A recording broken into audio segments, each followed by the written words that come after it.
नमस्कार, मैं हूं अपराजिता सिंह। पीओ पटना में आपका स्वागत है। आज 23 नवंबर दिन रविवार। खबरों की ओर बढ़ने से पहले डालते एक नजर आज की सुर्खियों पर। बिहार बीएसएससी भर्ती 2025 में सीजीएल और ऑफिस अटेंडेंट वैकेंसी बढ़ी। पटना में अगले महीने शुरू होगी घरेलू पीएनजी गैस सप्लाई। बिहार में 22,000 शिक्षकों की नई पोस्टिंग शुरू। गुड़ उत्पादन बढ़ाने हेतु सरकार दे रही करोड़ों की सब्सिडी। पटना के लोकप्रिय हनुमान मंदिर जहां हर मन्नत होती है पूरी। चलिए बढ़ते हैं आज की 21 बड़ी खबरों की ओर विस्तार से। बिहार बीएसएससी भर्ती 2025 में सीजीएल और ऑफिस अटेंडेंट्स वैकेंसी बढ़ी। बिहार कर्मचारी चयन आयोग बीएसएससी ने सीजीएल 4 ऑफिस अटेंडेंट और स्टेनोग्राफर भर्ती 2025 में वैकेंसी बढ़ा दी है। अब सीजीएल 4 में 1541 की बजाय 1406 एएसओ समेत कुल पद 1883 होंगे। ऑफिस अटेंडेंट भर्ती 4388 से बढ़कर 5131 पदों तक पहुंच गई है। स्टेनोग्राफर भर्ती में 432 से 531 पदों तक विस्तार हुआ। अभ्यर्थी 15 दिसंबर से आवेदन कर सकते हैं और 24 नवंबर तक फॉर्म में 12 पॉइंट पर करेक्शन संभव है। संविदा पर पूर्व सेवा वाले उम्मीदवारों को अधिकतम 25 अंक मिलेंगे। चयन प्रारंभिक और मुख्य परीक्षा के आधार पर होगा। स्पोर्ट्स ट्रेनर पदों की अंतिम तिथि 14 दिसंबर कर दी गई। पटना में अगले महीने शुरू होगी घरेलू पीएनजी गैस सप्लाई। पटना के गर्दनीबाग और आसपास के इलाकों में अगले महीने से घरेलू पीएनजी पाइप नेचुरल गैस की आपूर्ति शुरू होने जा रही है, जिससे सिलेंडर बुकिंग, रिफिल और डिलीवरी की झंझट से राहत मिलेगी। पाइपलाइन बिछाने और तकनीकी कार्य लगभग पूरा हो चुका है, जबकि घरों तक कनेक्शन और सुरक्षा जांच अंतिम चरण में है। गैस आपूर्ति सुनिश्चित करने के लिए 2 नए डीआरएस गर्दनीबाग और मीठापुर स्थापित किए गए हैं, जो बेउर लाइन से जुड़े हैं। इनमें से कच्ची तालाब रोड नंबर 15 से 16, बापू टावर के पीछे का इलाका, विधायक आवास सहित कई क्षेत्रों को गैस मिलेगी। अब तक 46,000 रजिस्ट्रेशन और 26,000 घरों में कनेक्शन दिए जा चुके हैं। दिसंबर से यह सुविधा पटना में सुरक्षित, स्वच्छ और किफायती ऊर्जा का नया विकल्प बनेगी। पुरुषों की सहभागिता बढ़ाने परिवार नियोजन नई पहल शुरू। बिहार सरकार ने परिवार नियोजन में पुरुषों की सक्रिय भूमिका बढ़ाने के लिए राज्य भर में नया जागरूकता अभियान शुरू किया है। सास बहू बेटी सम्मेलन, सारथी वाहन और दंपति संपर्क सप्ताह जैसे कार्यक्रमों के माध्यम से पति पत्नी दोनों को परिवार नियोजन की संयुक्त जिम्मेदारी दी गई है। अभियान का उद्देश्य महिलाओं पर पड़ने वाले स्वास्थ्य जोखिम को कम करना और जनसंख्या स्थिरता को बढ़ावा देना है। स्वास्थ्य कर्मी घर घर जाकर पुरुष नसबंदी, कंडोम, अंतरा इंजेक्शन और आईयूसीडी सहित विभिन्न गर्भ निरोधक उपायों की जानकारी देंगे। पुरुषों की बढ़ती भागीदारी से सुरक्षित मातृत्व और छोटे परिवार की अवधारणा को मजबूती मिलने की उम्मीद है। गुड़ उत्पादन बढ़ाने हेतु सरकार दे रही करोड़ों की सब्सिडी। बिहार सरकार ने गन्ना किसानों और ग्रामीण उद्यमियों की आय बढ़ाने के लिए गुड़ उत्पादन इकाइयों पर बड़ी सब्सिडी योजना शुरू की। योजना के तहत पूंजी लागत पर 50% अनुदान दिया जाएगा, जिसमें क्षमता के अनुसार 6 लाख से लेकर अधिकतम 1 करोड़ रुपए तक सहायता मिलेगी। ये आवेदन सप्तम चरण के अंतर्गत लिए जा रहे हैं और अंतिम तिथि 25 नवंबर 2025 से इच्छुक किसान ccs.bihar.gov.in पर ऑनलाइन आवेदन कर सकते हैं। सरकार का उद्देश्य ग्रामीण उद्यमों को बढ़ावा देना, रोजगार बढ़ाना और उच्च गुणवत्ता वाले गुड़ के उत्पादन को प्रोत्साहित करना है। यह योजना किसानों के लिए स्थायी आय का बड़ा अवसर साबित होगी। बिहार में पर्यटकों हेतु लग्जरी कैरावैन बस सेवा शुरू। बिहार पर्यटन को बढ़ावा देने के लिए होटल जैसी सुविधाएं से लैस लग्जरी कैरावैन बस सेवा शुरू की जा रही है। Bihar state tourism development corporation द्वारा लाई गई इन बसों में 7 आरामदायक सीटें, 4 sleeper berth, 5 LED TV, mini kitchen और बाथरूम जैसी सुविधाएं उपलब्ध होगी, जिससे यात्रा के दौरान होटल या रेस्टोरेंट की जरूरत नहीं पड़ेगी। यह बस बोधगया, नालंदा और वाल्मीकि नगर टूर पैकेज में शामिल होगी। बुकिंग कॉर्पोरेशन की आधिकारिक वेबसाइट से की जा सकेगी। किराया लगभग 75 रुपए प्रति किलोमीटर तथा न्यूनतम 250 किलोमीटर तय किया गया है। यह कैरावैन पर्यटकों के लिए आरामदायक, सुरक्षित और किफायती विकल्प साबित होगी। रेलवे ने बिहार में बढ़ाई सुविधा, कई नई ट्रेनें शुरू। पूर्व मध्य रेलवे ने बिहार के यात्रियों की सुविधा के लिए अक्टूबर महीने में 14 जोड़ी नई ट्रेनों का परिचालन शुरू किया, जिनमें पटना से नवादा, इस्लामपुर से बक्सर, गया, पाटलिपुत्र से गया, सहरसा से पूर्णिया, कोट और दरभंगा से मदार सहित कई महत्वपूर्ण रूट शामिल है। 4 जोड़ी ट्रेनों का विस्तार भी किया गया है। 11 स्टेशनों पर 17 ट्रेनों को नए ठहराव मिले और 5 नए यूटीएस काउंटर खोले गए। 14 प्रमुख स्टेशनों पर मोबाइल यूटीएस की व्यवस्था की गई है। बुनियादी ढांचे में escalator, urinal, foot overbridge, ramp और वाटर बूथ जैसी सुविधाएं बढ़ाई गई। पटना और शहरी इलाकों में बिजली होगी किफायती। पटना समेत बिहार के शहरी क्षेत्रों में बिजली सस्ती होने की संभावना है। बिजली कंपनी ने बिहार विद्युत विनियामक आयोग को प्रस्ताव भेजा है, जिसे मंजूरी मिलने पर अगले साल अप्रैल से लागू किया जा सकता है। ग्रामीण इलाकों की तर्ज पर शहरी क्षेत्रों में भी 125 यूनिट फ्री बिजली का लाभ मिलेगा। इससे लगभग 225 यूनिट बिजली खर्च करने वाले घरों के लिए 140 रुपए तक की बचत संभव होगी। यह पहल लाखों शहरी उपभोक्ताओं, खासकर पटना के निवासियों के लिए राहत देने वाली साबित है। बिहार में 22,000 शिक्षकों की नई पोस्टिंग शुरू। बिहार सरकार ने 22,732 सरकारी शिक्षकों के लिए नई ट्रांसफर गाइडलाइन जारी की है। इसके अनुसार दिसंबर महीने में शिक्षकों को नई पोस्टिंग मिलेगी और स्कूल आवंटन प्रक्रिया 16 दिसंबर से शुरू होगी। शिक्षकों को तय समय सीमा के भीतर नए स्कूल ज्वाइन करना होगा। गाइडलाइन के तहत शिक्षकों को 5 प्रखंड का विकल्प देना होगा। के आधार पर सॉफ्टवेयर द्वारा प्रखंडवार, कक्षावार और विषयवार पोस्टिंग की जाएगी। टीआरई 1 और टीआरई 2 शिक्षक भी इसमें शामिल हैं। इस प्रक्रिया के लिए 5 से 13 दिसंबर तक आवेदन किए जा सकते हैं, जिसमें लगभग 41,684 शिक्षकों ने भाग लिया। पटना के स्मार्ट बस स्टॉप अवैध कब्जे और गंदगी से बदहा। पटना में करोड़ों रुपए खर्च कर बनाए गए स्मार्ट बस स्टॉप अवैध कब्जे, गंदगी और प्रशासनिक लापरवाही के कारण बेकार हो गए। कई स्टॉप दुकानें कचरा स्थल और कपड़े सुखाने की जगह में बदल चुके हैं, जबकि बसें यहां रुकती भी नहीं। चिड़ियाघर, डाक बंगला, इनकम टैक्स, गोलंबर और चाणक्य होटल के पास सहित कई स्थानों पर सेट टूटे, डिस्प्ले बोर्ड खराब और सीटें गंदी मिली।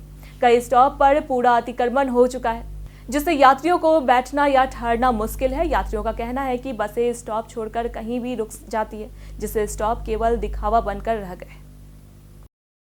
पटना के लोकप्रिय हनुमान मंदिर, जहां हर मन्नत होती है पूरी। पटना में कई हनुमान मंदिर है, जहां भक्तों की भारी भीड़ रोजाना उमड़ती है और सच्चे मन से की गई प्रार्थना पूरी होती है। महावीर मंदिर पटना जंक्शन के पास 2 विग्रह और प्रसिद्ध नैवेद्यम प्रसाद के लिए जाना जाता है। जल्ला हनुमान मंदिर पटना साहिब स्टेशन के पास पुनपुन नदी के किनारे स्थित है। बेली रोड का पंचरूपी मंदिर हनुमान मंदिर 5 मुखों वाली अनोखी मूर्ति के लिए प्रसिद्ध है। बोरिंग रोड मंदिर छोटा लेकिन श्रद्ध है। रुकनपुरा के मनसापूरन हनुमान मंदिर में संकल्प पूर्ण होने पर भक्त पुनः आते हैं। यह मंदिर नौकरी, शादी और अन्य मनोकामनाओं के लिए विशेष मान्यता रखते हैं। सोने चांदी के स्थिर भाव, पटना में वीकेंड खरीदारी बढ़ेगी।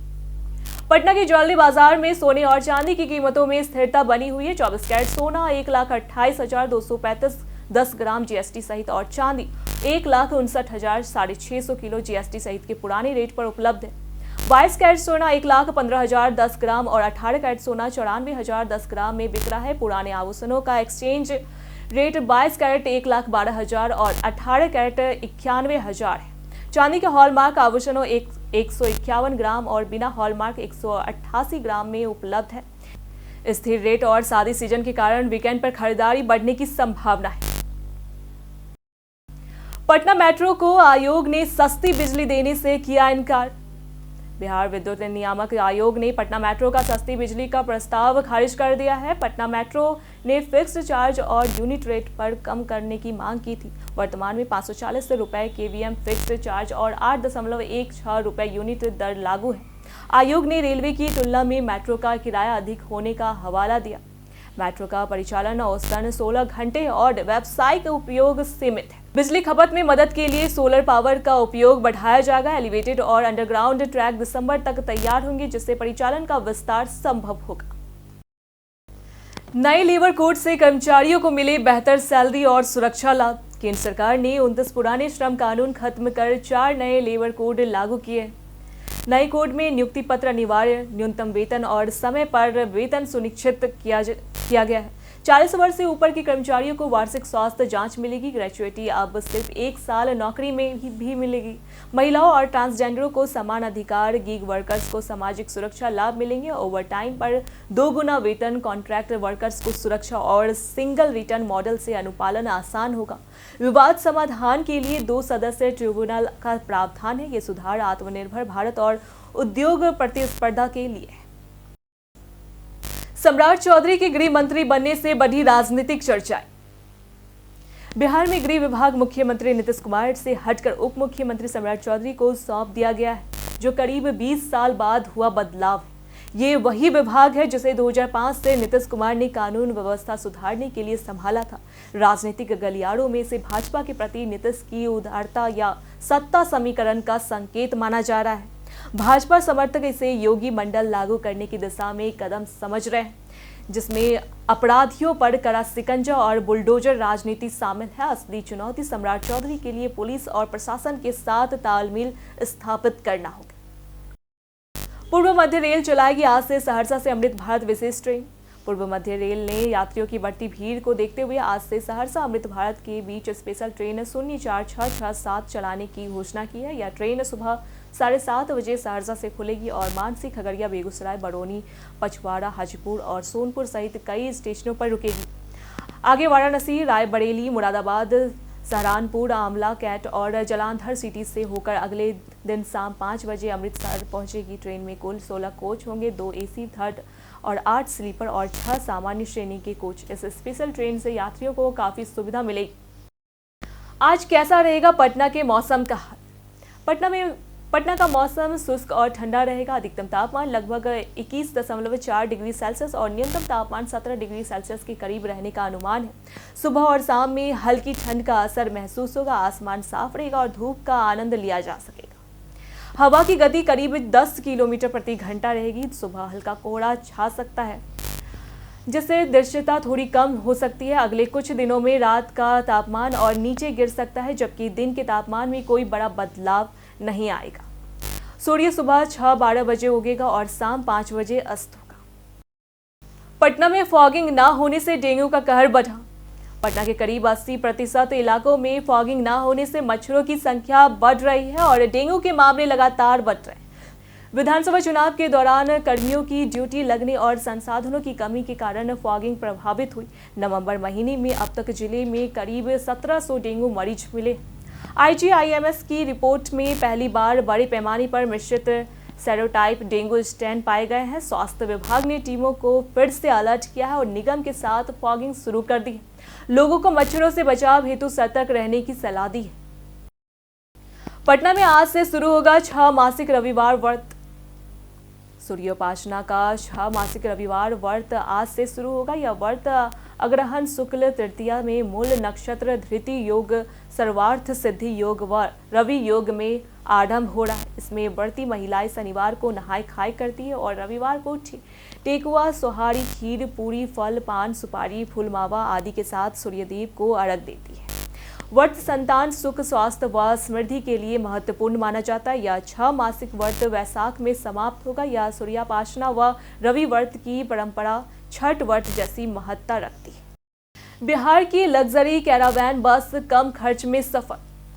बिहार राज्य पर्यटन विकास निगम ने अत्याधुनिक सुविधाओं वाली कैरावैन बस सेवा शुरू की। ये बसें चलते फिरते होटल की तरह है, जिनमें स्लीपर बर्थ, टीवी, किचन और बाथरूम जैसी सुविधाएं हैं। पर्यटक बोधगया, नालंदा, राजगीर और वाल्मीकि नगर जैसे स्थलों की यात्रा कर सकते हैं। किराया 75 प्रति किलोमीटर या एक दिन की बुकिंग 20,000 से शुरू होता है। प्रत्येक बस में 50 से 60 लोगों को रोजगार मिलेगा। ये बसें किफायती, सुविधाजनक और पारिवारिक यात्रा के लिए आदर्श है, जिससे पर्यटक कम खर्च में पूरे बिहार का अनुभव ले सके।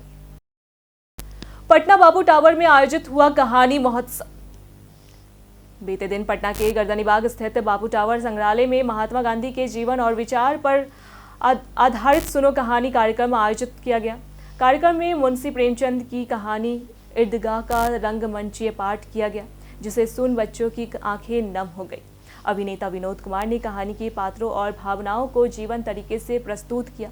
बच्चों को स्टोरी टेलिंग की तकनीक भी सिखाई गई। कार्यक्रम में प्रिया, कोमल, साक्षी कुमारी सहित कई बच्चों ने नाट्य मंचन और अपने लिखी कहानियां प्रस्तुत की। दीप प्रज्वलन के साथ कार्यक्रम की शुरुआत हुई और बड़ी संख्या में स्कूली बच्चे तथा बुद्धिजीवी उपस्थित रहे। पिंक बस चलाने को महिला ड्राइवरों की ट्रेनिंग शुरू। बिहार में पिंक बसें महिलाओं और ट्रांसजेंडर यात्रियों के लिए चलाई जा रही है। 100 बसों में से 30 बसें पटना में संचालित है, लेकिन महिला ड्राइवर नहीं मिलने के कारण मई से पुरुष चालक बस चला रहे हैं। अब 20 जनवरी 2026 से औरंगाबाद के IDTR में महिला ड्राइवरों के लिए 2 सप्ताह का प्रशिक्षण शुरू होगा। आवेदन 15 दिसंबर से ऑनलाइन और ऑफलाइन दोनों माध्यम से होंगे। पास छात्राओं के लिए 450 और महिलाओं ट्रांसजेंडरों के लिए 550 में उपलब्ध होंगे। ये योजना रोजगार और सुरक्षित यात्रा सुनिश्चित करेगी। बीते दिनों जिन्होंने हमारे वीडियो पे लाइक और कमेंट किए थे उनके नाम है शिव शक्ति, मनोज दास, ओमकार सिंह, राकेश मिश्रा, अमरजीत कुमार, अबोध कुमार, मंटू सिंह, भीम कुमार, मनोज राज, आयुष। इसी के साथ बढ़ते हैं आज के सवाल की और आज का सवाल है, आपके घर में PNG का कनेक्शन है या अभी तक नहीं मिला? आप अपना जवाब हमें हमारे कमेंट सेक्शन में लिखकर जरूर बताएं। ऐसी जानकारी के लिए देखते रहे प्योर पटना।